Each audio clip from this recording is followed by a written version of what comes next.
శ్రీ మహాగణాధిపతయే నమః. శ్రీ గురుభ్యో నమః. ప్రతి ఒక్కరూ గీతా పఠనం చేయాలన్నదే మా ఉద్దేశం.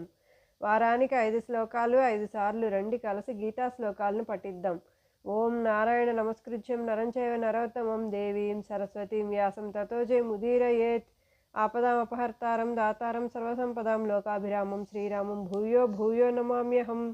కృష్ణాయ వాసుదేవాయ హరయే పరమాత్మనే ప్రణతః క్లేశనాశాయ గోవిందాయ నమో నమః.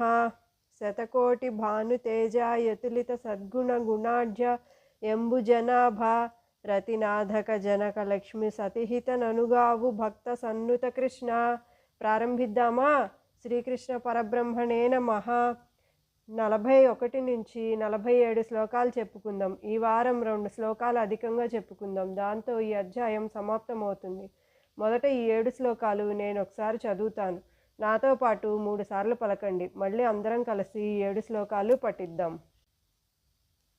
ప్రాప్య పుణ్యకృతాం లోకానుషిత్వా శాశ్వతీ సమాః శుచీనాం శ్రీమతాం గేహే యోగభ్రష్టోభిజాయతే అథవా యోగినామేవ కులే భవతి ధీమతాం ఏతద్ధి దుర్లభతరం లోకో జన్మ యదీదృశం తత్ర తం బుద్ధి సంయోగం లభతే పౌర్వదైహికం యతతే చ తతో భూయ సంసిద్ధౌ కురు నందన పూర్వాభ్యాసేన తేనైవ హ్రియతో హ్యవసోపి సహ జిజ్ఞాసురపి యోగస్య శబ్ద బ్రహ్మాతి వర్తతే ప్రయత్నాద్యతమానస్తు యోగి సంశుద్ధ కిల్బిషః అనేక జన్మ సంసిద్ధస్తతో యాతి పరాంగతిం తపస్విభ్యోధికో యోగి జ్ఞానిభ్యోపి మతోధికః కర్మిభ్యశ్చాధికో యోగి తస్మాద్యోగి భవార్జున యోగినామపి సర్వేషాం మద్గతేనాంతరాత్మనా శ్రద్ధావాన్ భజతే యో మాం సమే యుక్తతమో మతః. ప్రాప్య పుణ్యకృతాం లోకా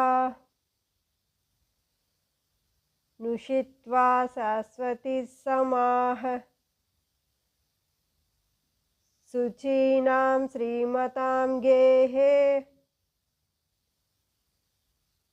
యోగభ్రష్టోభిజాయతే.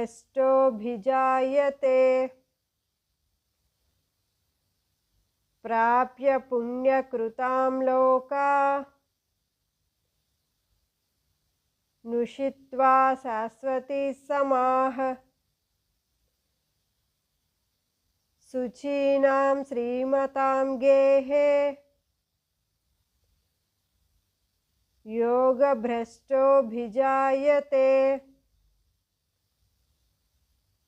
ప్రాప్య పుణ్యకృతాం లోకా నుషిత్వా శాశ్వతీ సమాః శుచీనాం శ్రీమతాం గేహే యోగభ్రష్టోభిజాయతే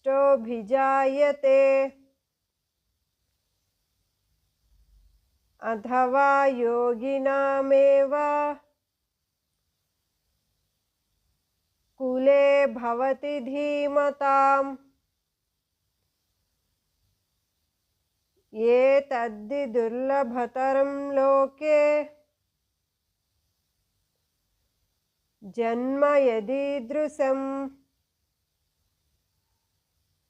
అథవా యోగినామేవ కులే భవతి ధీమతాం ఏతద్ధి దుర్లభతరం లోకే జన్మ యదీదృశం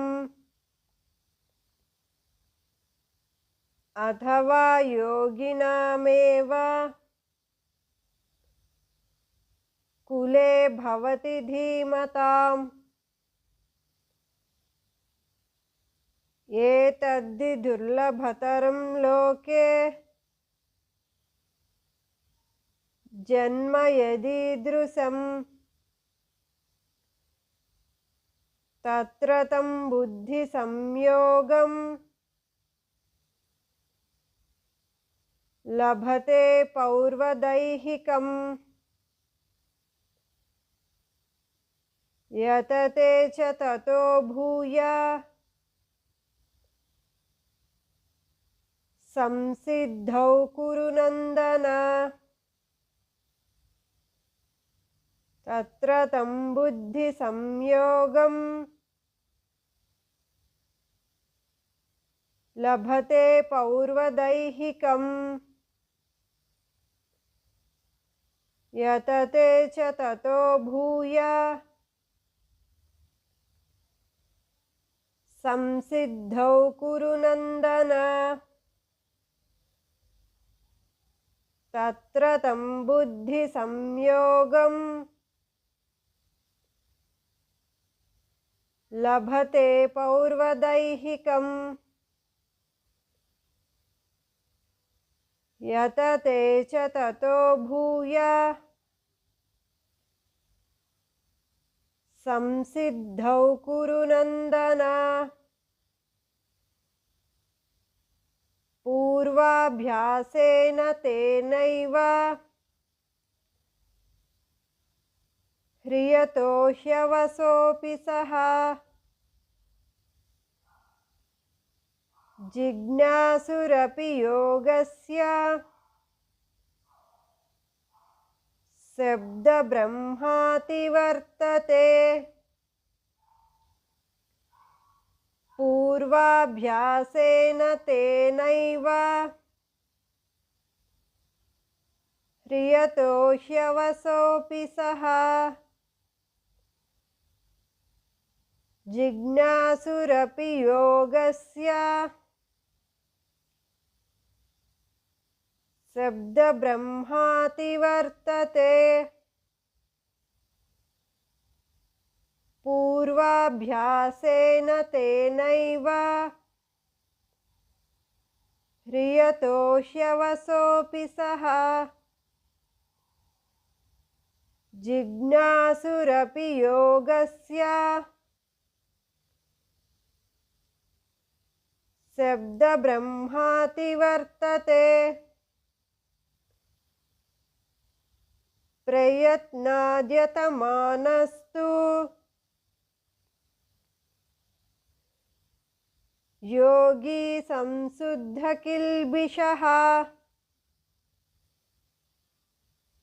अनेकजन्म संसिद्धा ततो याति पराङ्गतिम् प्रयत्नाद्यतमानस्तु योगी संशुद्धकिल्बिषः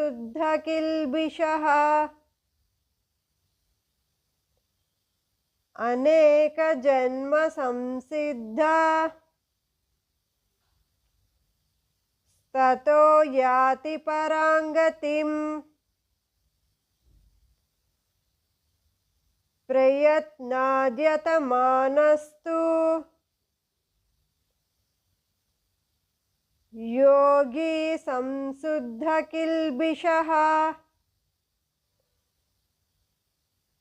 अनेकजन्म संसिद्धा ततो याति पराङ्गतिम् तपस्विभ्योऽधिको योगी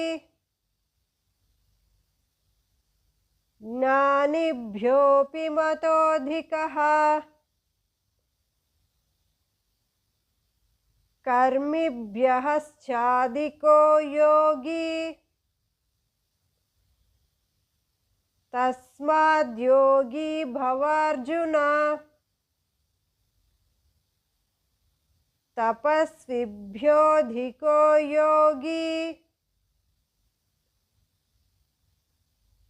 ज्ञानिभ्योऽपि मतोऽधिकः कर्मिभ्यश्चाधिको योगी तस्माद्योगी भवार्जुन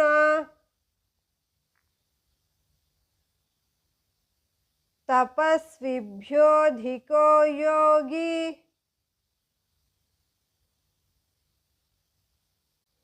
ज्ञानिभ्योऽपि मतोऽधिकः कर्मिभ्यश्चाधिको योगी तस्माद्योगी भवार्जुन। योगिनामपि सर्वेषां मद्गतेनान्तरात्मना श्रद्धावान् भजते यो मां समे युक्ततमो मतः।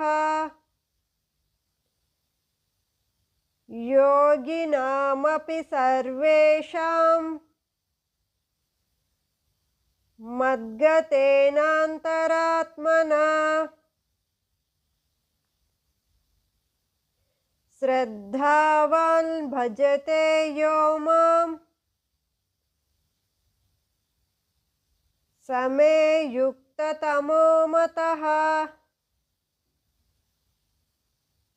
योगिनामपि सर्वेषां मद्गतेनान्तरात्मना श्रद्धावान् भजते यो मां समे युक्ततमो मतः। प्राप्य पुण्यकृतां लोकानुषित्वा शाश्वती समाः शुचीनां श्रीमतां गेहे योगभ्रष्टोऽभिजायते अथवा योगिनामेव कुले भवति धीमताम्। एतद्धि दुर्लभतरं लोके जन्म यदीदृशं तत्र तं बुद्धिसंयोगं लभते पौर्वदैहिकं यतते च ततो भूया संसिद्धौ कुरु नन्दन। पूर्वाभ्यासेन तेनैव ह्रियतो ह्यवसोऽपि सः जिज्ञासुरपि योगस्य शब्दब्रह्माति वर्तते प्रयत्नाद्यतमानस्तु योगी संशुद्धकिल्बिषः अनेकजन्म संसिद्धास्ततो याति पराङ्गतिम्। तपस्विभ्योऽधिको योगी ज्ञानिभ्योऽपि मतोऽधिकः कर्मिभ्यश्चाधिको योगी तस्माद्योगी भवार्जुन। योगिनामपि सर्वेषां मद्गतेनान्तरात्मना श्रद्धावान् भजते यो मां समे युक्ततमो मतः। తాత్పర్యం యోగభ్రష్టుడు కూడా పుణ్యాత్ములు పొందే ఉత్తమ లోకాలనే పొంది చాలా కాలం అక్కడ నివసించిన తర్వాత సదాచార పరులై ధనికుల ఇంట పుడతాడు లేదా జ్ఞానుల యోగుల వంశంలో కానీ అటువంటి జన్మ దుర్లభం. అలాంటప్పుడు పుట్టినవాడు గత జన్మలోని యోగ పరిపూర్ణత్వం కోసం ఈ జన్మలో పునః ప్రయత్నిస్తాడు. పూర్వజన్మ వాసన చేత యోగానికి ఆకర్షించబడి ఆరంభంలోనే యుక్త కర్మ ఫలితాలను మించి సాధనలో మునిగిపోతాడు. ఇలా జన్మ పరంపరాభ్యాసం వల్ల పాపపుణ్యరహితుడై పరాన్ని పొందుతాడు. వేదోక్త కర్మల కంటే జ్ఞానుల కంటే తాపసుల కంటే కూడా యోగియే సర్వశ్రేష్ఠుడు. కాబట్టి అర్జున, నువ్వు కూడా యోగివి కావాలి. నా యందే మనస్సు నిలిపి శ్రద్ధతో నన్నే సేవించేవాడు యోగులందరిలోనూ గొప్పవాడనేది నిస్సంశయం. ఇట్లి ఉపనిషత్తులు బ్రహ్మ విద్య యోగశాస్త్రంగా పేరొందిన శ్రీకృష్ణార్జున సంవాద రూపమైన భగవద్గీతలో ఆత్మ సంయమ యోగమను 6వ అధ్యాయం సమాప్తము.